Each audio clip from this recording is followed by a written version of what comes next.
This morning on WJCL 22 News at 6, fire dangers across southeast Georgia. 4 people displaced after an overnight fire in Savannah.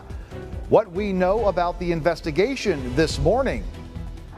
Plus, you see this? A popcorn machine burst into flames during the Georgia-Oklahoma basketball game. We're going to show you the video.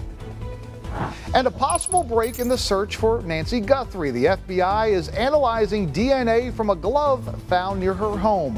What investigators are saying about the new evidence. WJCL 22 Morning News at 6. It starts right now. But first, how about this? You're taking a look at the intense rain we saw in and around Savannah yesterday. Parts of our area under a tornado watch as that dangerous weather moved through southeast Georgia and the South Carolina low country. Thanks so much for starting your Monday with us here on WJCL 22 News. Good morning. I'm Frank Sulkowski. Meteorologist Jonathan Myers joining us. And Jonathan, that rain, it got through here in a hurry, but it was very beneficial rain. We needed it. And yeah, absolutely right. We needed that rain. Didn't have any severe weather across our area yesterday. Just had that rain that was heavy at times. You saw some of those time lapses. And as we go throughout the day, what we are tracking this week as well, a nice little warm up over the next couple of days. A little cool today, maybe a jacket. Sunshine makes a nice return, but we'll see temperatures spring-like throughout most of this week, beginning by the middle of the week and even approaching 80 degrees on Friday. That's going to feel nice. That drive time temperatures, if you do have to work today on President's Day, clouds this morning. We'll get way to the sunshine later this afternoon. Most of us into the 50s. You can see those clouds that continue to roll through first thing this morning. And here's our temperatures later today for Hardeeville, 63, 62 for Beaufort, Pooler, 64, and we'll see Baxley and Blackshear in the mid 60s this afternoon. Like I said, sunshine coming out a little later today, but overall we will see nice conditions into the afternoon, and I'll detail more of this nice warm up coming up in less than 10 minutes. US 280 at Main Street in Pembroke. A little wet roadways out there as well, but not seeing a whole lot of traffic there in Pembroke as we start the morning off. Let's also take another live look. This is on the islands from Hilton Head this morning, right there at the bridges going on to the islands. No problems there, just light traffic at this time. So from Bluffton to Hilton Head, taking just about 14 minutes. And with the course today being a holiday, do expect to see lighter traffic with no issues as we start off your Monday morning. Frank? All right, thanks so much, Jonathan. Well, this morning, fire danger is high across parts of Georgia. The Forestry Commission says southeast Georgia is under a very high to extreme fire risk. Well, 4 people, they're displaced after a fire in Savannah. That fire happened at a home on Brick Hill Circle around midnight. Crews, they quickly began a fast attack and had water on the fire. Around 10 minutes later, the blaze was controlled moments later. The family, they escaped the house without anyone being harmed, but sad news to pass along. 1 of 2 dogs that lived there did die due to that fire. That fire is under investigation this morning. Of course, we will update you with more information as we learn it here on air and online at WJCL.com. Well, some tense moments to show you about. This was up at the Georgia-Oklahoma basketball game over the weekend out in Norman, Oklahoma. Take a look at those flames. And that is a popcorn machine. It caught fire during the basketball game. It forced a delay while folks put that fire out. There were no injuries reported. Once play resumed, Oklahoma, well, they stayed red hot. They went on to beat Georgia 94-78.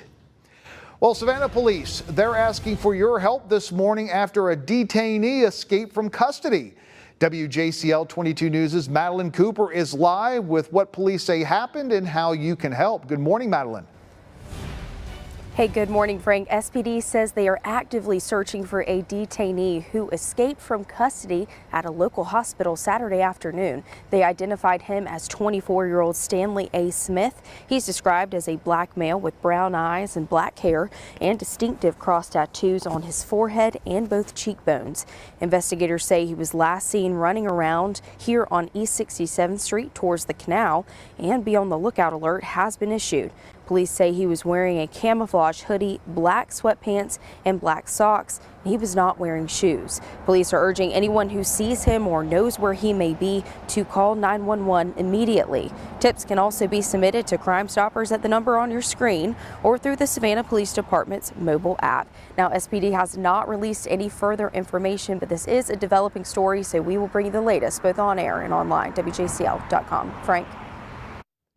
All right, thanks so much, Madeline. Well, the investigation into the presumed kidnapping of Today Show host Savannah Guthrie's 84-year-old mother, Nancy, now in its third week. Reed Binion has the very latest on this ongoing search.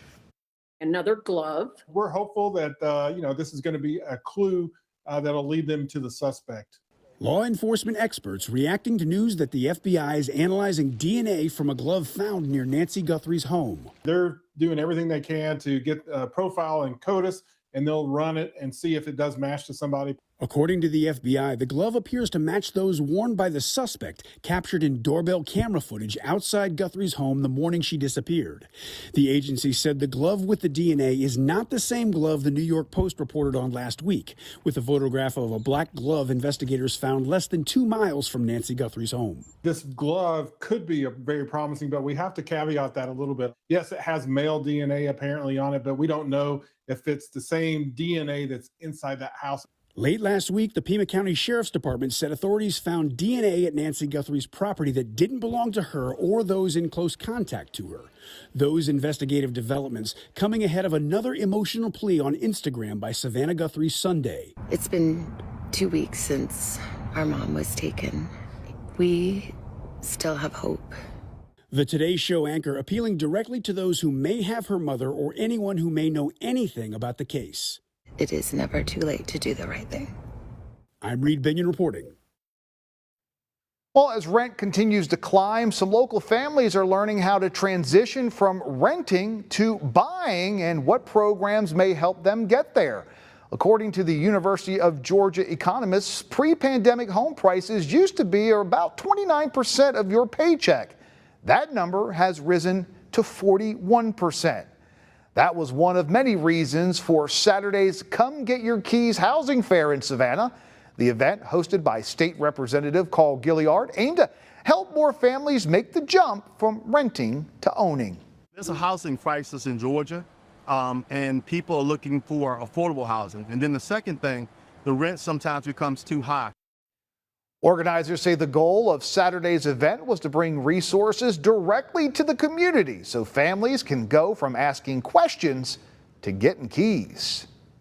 Well, happening today, folks in Chatham County gathering to celebrate the preservation of a 300-year-old oak tree. Back on Friday, we told you how that tree off of Little Neck Road was in danger of being cut down for a Georgia Power pole expansion. We are so happy for the thousands of people that supported us, showed love, and wanted to save our tree.